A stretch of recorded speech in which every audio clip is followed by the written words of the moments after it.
Assalamualaikum warahmatullahi wabarakatuh. Perkenalkan, saya Ani Mardatillah dengan NIM 2007 11 16 31.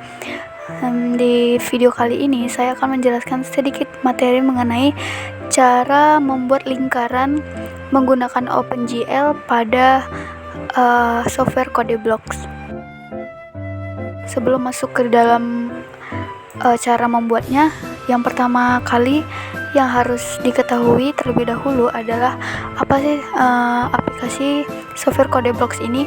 Nah, CodeBlocks adalah salah satu program lingkungan pengembangan terpadu yang bebas, bersumber terbuka dan lintas platform.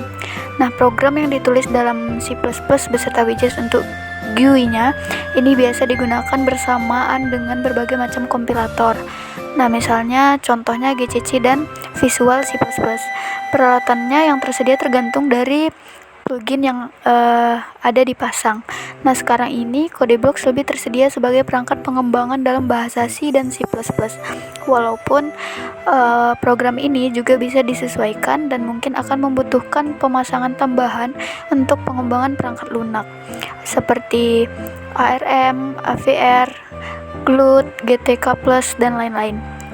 Nah, kemudian selanjutnya yang perlu kita ketahui adalah OpenGL atau Open Graphic Library. Nah, apa sih sebenarnya Open Graphic Library atau yang sering disebut dengan OpenGL ini? Nah, OpenGL merupakan library yang terdiri dari berbagai macam fungsi dan biasanya digunakan untuk menggambar sebuah atau beberapa objek 2 dimensi dan ataupun 3 dimensi. Library ini mendefinisikan sebuah cross-bahasa, cross-platform API atau antarmuka pemrograman aplikasi untuk menulis aplikasi yang menghasilkan komputer 2D atau 3D grafis. Karena di dalam melakukan pemrograman grafik akan dihadapkan mengenai pembuatan shading, shape, transform atau rotate, translation, skala, dan lain-lain. Nah, jadi di sini saya sudah menyediakan source code untuk cara membuat lingkaran yang nantinya akan berwarna RGB menggunakan OpenGL pada CodeBlocks. Nah, membuat lingkaran di OpenGL ini kita menggunakan rumus lingkaran dan juga dalam lingkarannya tuh terbentuk dari jumlah titik yang saling berhubungan.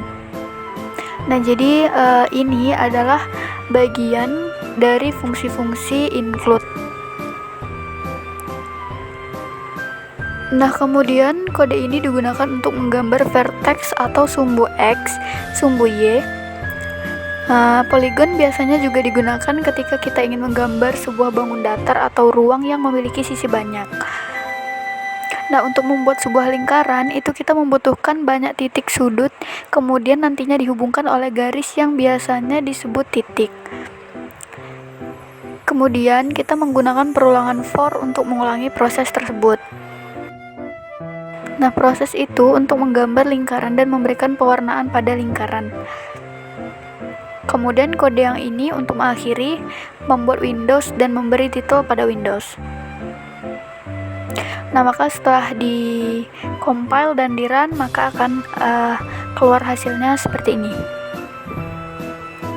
Baik teman-teman, demikian yang dapat saya berikan. Lebih dan kurangnya saya mohon maaf. Wassalamualaikum warahmatullahi wabarakatuh.